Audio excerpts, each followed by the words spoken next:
right. distracting you? Now the time I'm we get just through a ribbing you. verse, What's That's what that? we do be able to here. make it through a verse.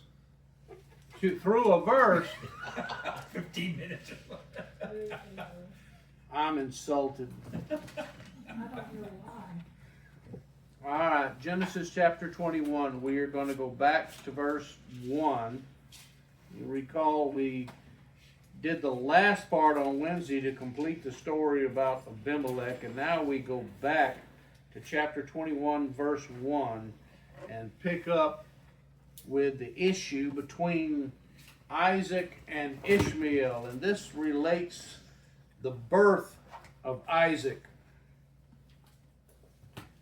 Verse 1 says, And the Lord took note of Sarah, as he had said, and the Lord did for Sarah as he had promised. So Sarah conceived and bore a son to Abraham in his old age at the appointed time of which God had spoken to him. And you'll recall God had appeared to Abraham 1 year previously and told him that in 1 year Sarah would give birth to a son. That's also the reason why I wanted to jump forward and cover the last part of the chapter with this conflict with Abimelech, because while Sarah had essentially been kidnapped by Abimelech to be a part of his harem, God wanted Abraham to know, with all certainty that even though Sarah had been apart from him for apparently a few months, that the child that she gave birth to was in fact his, and not Abimelech or anybody from there, because we don't know the specifics of what disease it was that God struck them with, but it said that none of the Philistines, not just Abimelech's wife, but none of them during the period that Sarah was with the Philistines were able to give birth. So God made it very clear to Abraham that the son that Sarah gave birth to was in fact his. All right, now verse 3 says, And Abraham called the name of his son who was born to him, whom Sarah bore to him, Isaac.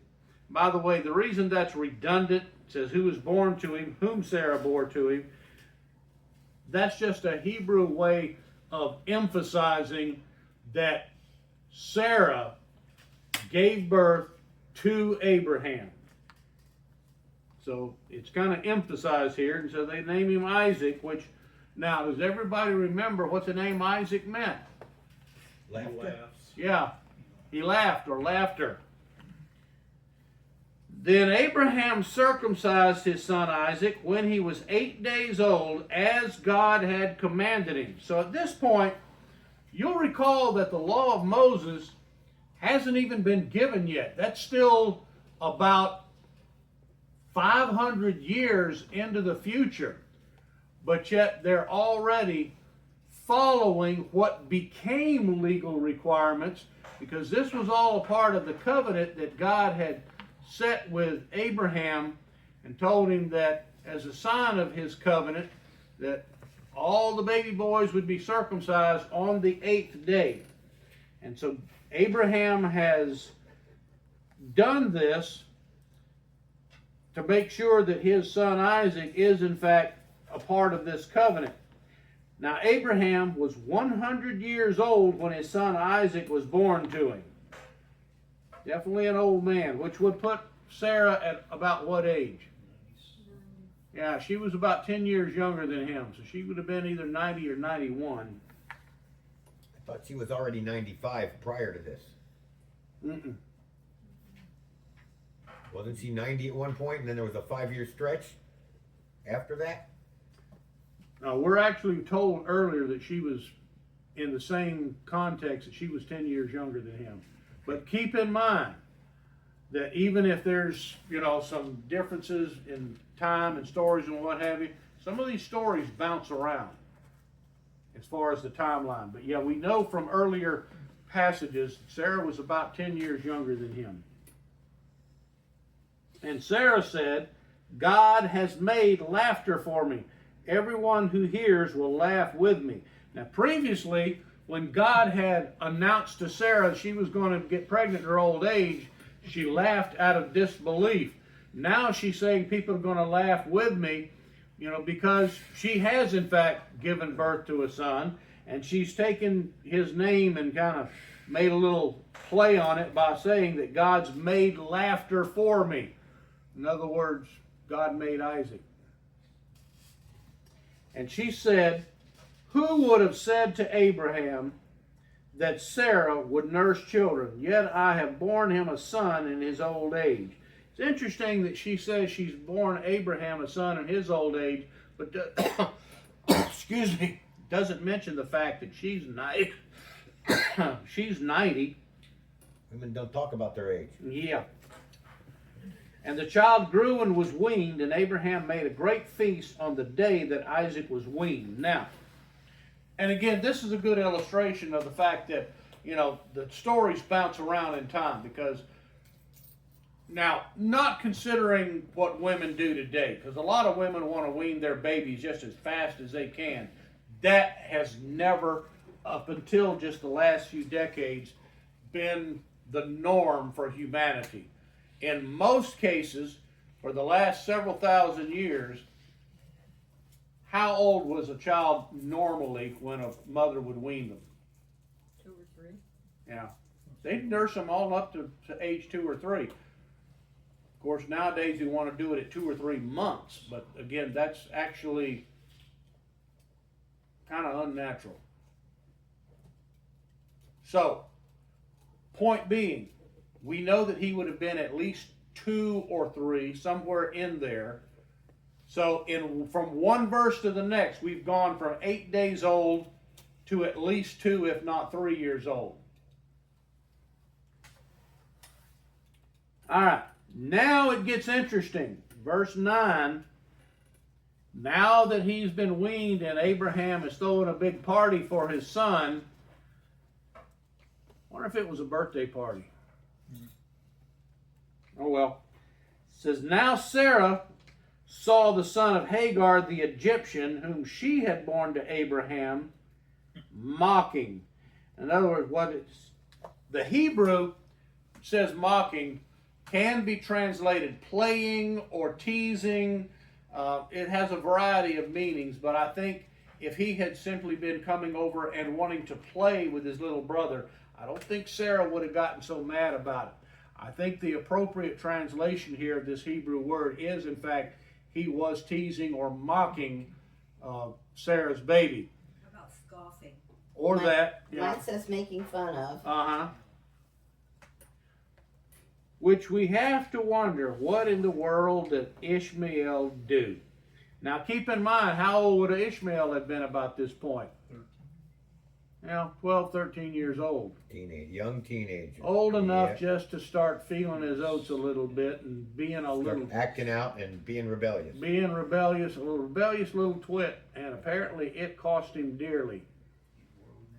Therefore, she said to Abraham, drive out this maid and her son, for the son of this maid shall not be an heir, an heir with my son Isaac. Now notice, what had earlier Sarah given Hagar as to Abraham? Oh, this guy could want his wife. Yeah, she gave Hagar to Abraham as a second wife. She does not give Hagar the satisfaction or the recognition that she's actually Abraham's second wife. She just refers to her as this slave girl, this maid. Did he have more than just her? Not yet. He did later. He actually married a woman named an Egyptian, I think it was Egyptian. Anyway, another woman named Keturah, but that's still several years into the future. Okay. Tells us Abraham lived to be a ripe old age and had a lot of kids for an old man. Busy Just guy. after Sarah died, or After okay. Sarah died. So we He hadn't didn't take gotten there multiple yet. wives. Huh? He didn't take multiple wives of his own choice No. because Sarah talked him into the first Yeah, one. the only one he's got at this point is the one that Sarah basically said, go marry her. Maybe that's how God's going to do this. And to his discredit, he didn't just wait and said, oh, well, okay, if you say so. That's one of those things where you can't win no matter what. All right. And the matter distressed Abraham greatly because of his son. Which son? Well, probably Ishmael. Because, I mean, Ishmael, while he may not be the son of promise, he is Abraham's son. You think Abraham just Okay. looked upon Ishmael as just being some kid? The next verse clarifies it. Okay, Yeah. Yeah, that makes it clear. Yeah, thanks. Absolutely. Abraham doesn't want to get rid of Ishmael. I mean, he may be the son of Hagar, but he is still his son. But God said to Abraham, do not be distressed because of the lad and your maid. Even here, God himself refers to Hagar as the maid. What's that? Bondwoman. Uh-huh. Yeah, God doesn't recognize her as a wife Right. because God only recognizes one wife. Exactly. Whatever Sarah tells you, listen to her, for through Isaac your descendants shall be named. Now, this is a rather hard verse to kind of swallow when basically God is telling Abraham, listen to Sarah and get rid of this woman and her son, who is in fact Abraham's firstborn son. Because God makes it clear to Abraham that Isaac is the one that is the son of promise. The lesson behind this is that sometimes in order to accomplish God's will, we sometimes are required to do things that we may not like. The question, now, did God tell him to do something that was immoral? Not really, because God, Abraham did make provision for her, as God had told him to do, but God wants to make absolutely certain that as Sarah's concern is, Ishmael is not the heir, and God wants it to be very clear to not only them, but also to others around, that Isaac is the son of promise. By the way, this is one of the passages, now not to say that Muslims necessarily believe the Bible, because they don't, but even of those that are familiar with this particular story, Muslims hate this passage, primarily because they insist that Ishmael is the firstborn son, therefore by law, he was the son of promise. But God made it very clear here, nope. Said, I promised you a son through Sarah, and he will be the heir. So sometimes we have to swallow our pride or do things that are at least to us distasteful if we're to follow God's will. And of the son of the maid, this is verse 13, and of the son of the maid I will make a nation also, because he is your descendant. So God tells Abraham, don't worry about him. I'm going to take care of him. I'm going to make him great too. So Abraham rose early in the morning, which now what does this tell us? He's doing what God says rather quickly. Did it right away. Yeah. Abraham doesn't drag his feet. When God tells him to do something, he wastes no time. Says first thing in the morning. He rose early in the morning, took bread and a skin of water, and gave them to Hagar, putting them on her shoulder, and gave her the boy, and sent her away. And she departed and wandered about in the wilderness of Beersheba. Now, unfortunately at this point, all she's got to eat between her and this boy is one bottle of water. Says calls it a skin of water. Basically, it was their version of a canteen, and a loaf of bread. So he did send them away with some food, but he didn't exactly care for them all that well. And the water in the skin was used up, and she left the boy under one of the bushes. I'm sure probably out there in the southern arid area of Beersheba, that probably didn't take too terribly long. Then she went and sat down opposite him about a bow shot away. How far away is a bow shot? 60 yards. Yeah, a couple 100 feet maybe. Why do you think she puts him under a bush and then she goes, say, 150, 200 feet away? She can't stand to see him die. That's it. She wants to go out of earshot because by this point, what do you think he's probably doing? Crying. Yeah, he's whining and carrying on because he's probably hungry, thirsty. You know, what are we doing out here? Because also keep in mind, from his perspective, at say 12, 13 years old, do you think he really has any clue as to what's going on? Probably not. All he knows is that his dad just basically booted him out of the house. So Ishmael, now by the way, try to put yourself in Ishmael's shoes.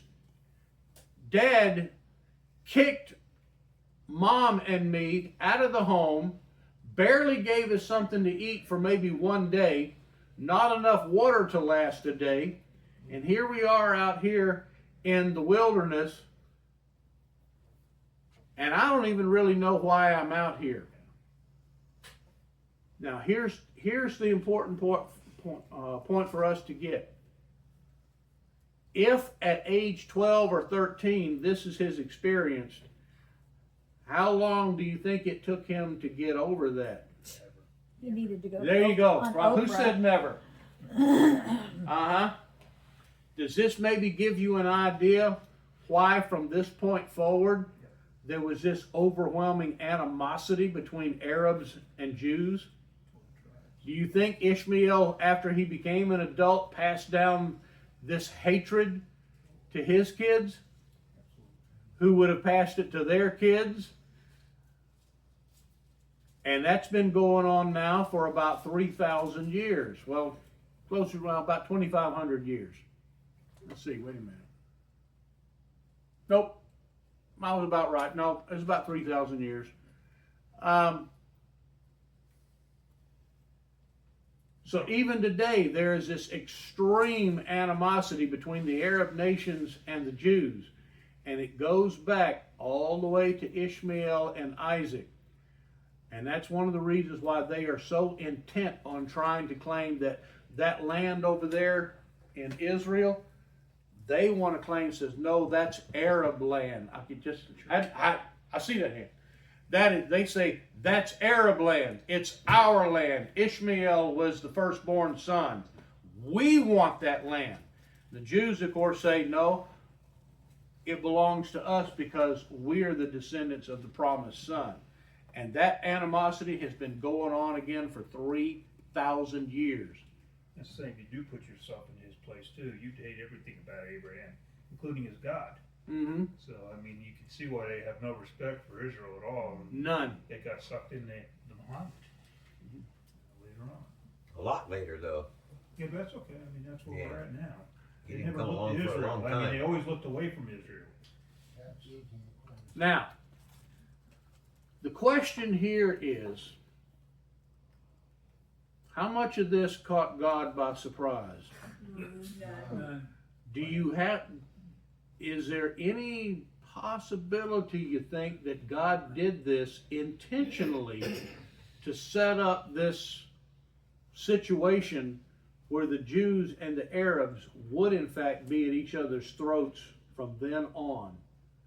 Because how many things do we see in the Bible of the animosity that goes on between the descendants of Ishmael and the descendants of Isaac that are prophesied in the Bible?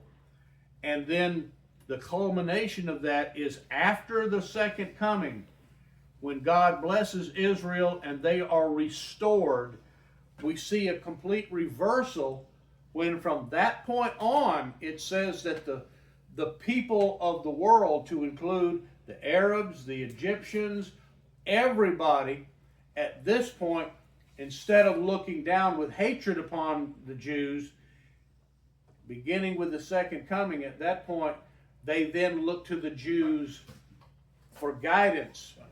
It's a complete reversal. You think God did all this to set that up?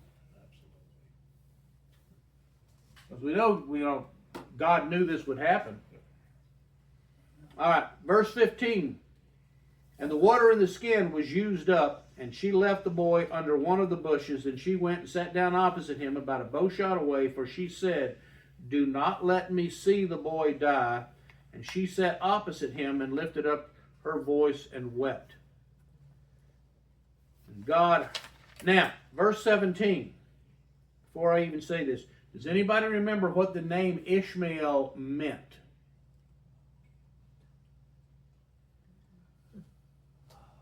Wild or Remember, Ishmael means God hears. Isaac means laughter, but Ishmael meant God hears, because they named him Ishmael because God heard their plea. All right, now, with that in mind, notice what the next verse says. Verse 17, and God heard the lad crying. Yeah, it says he heard the lad, not her. The prior verse says she lifted up her voice in crying, Right, but it's the lad that he responded to. exactly. All this, this is a play on words here. God heard Ishmael, and Ishmael's name means God hears. So guess what? God heard him. God heard the lad crying, and the angel of God called to Hagar from heaven and said to her, what is the matter with you, Hagar? Do not fear, for God has heard the voice of the lad where he is. Now, the angel of God, who do you think this is? Jesus. Yeah. This is not an angel, this is the angel of God speaking with her. It said, arise, lift up the lad, and hold him by the hand, for I will make a great nation of him. Yeah, any angel wouldn't have said that. Yeah. This is God himself speaking to her. Now, verse 19 is an interesting little tidbit. It says, then God opened her eyes, and she saw a well of water. And she went and filled the skin with water and gave the lad a drink. Why didn't she see this well when they went and sat down? Wasn't there. Interesting. Either she was prevented from seeing it, or as you say, did God create a well? One of the two. Well, she also might have been so frazzled that she wasn't really paying close attention. Or God closed her eyes to it until he was ready to open her eyes. Right. Mm-hmm. Either way, something supernatural has occurred here. Either that well didn't exist, or God prevented her from seeing this well to set up this situation. So once he speaks to her, he says, by the way, look up, look over in that direction. And she sees a well where she can get some water. Verse 20 says, and God was with the lad, and he grew, and he lived in the wilderness and became an archer. And he lived in the wilderness of Paran. By the way, the wilderness of Paran is a part of the land that's just north of the Sinai Peninsula. And interesting, his mother took a wife for him from the land of Egypt. Why Egypt? She was an Egyptian. Yeah, because she's Egyptian. She speaks the language. They live in the area that's just north of the Sinai Peninsula. Probably wouldn't have been that hard for her to arrange a marriage for him. She arranged it for him, though. Oh, I'm sure she did. But you figure at this point, if he's 12 or 13 years old, he in their culture would have been of marrying age within the next year or two after this.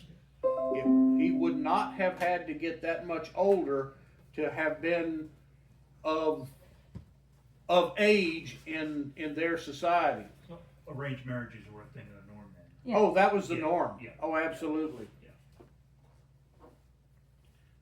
Now, for the most part, this is the last we're going to hear of Ishmael after this, other than a few passing references. For example, when Joseph was kidnapped by his brothers, who'd they sell him to? Egyptians. Yeah, well, so it says some Ishmaelites.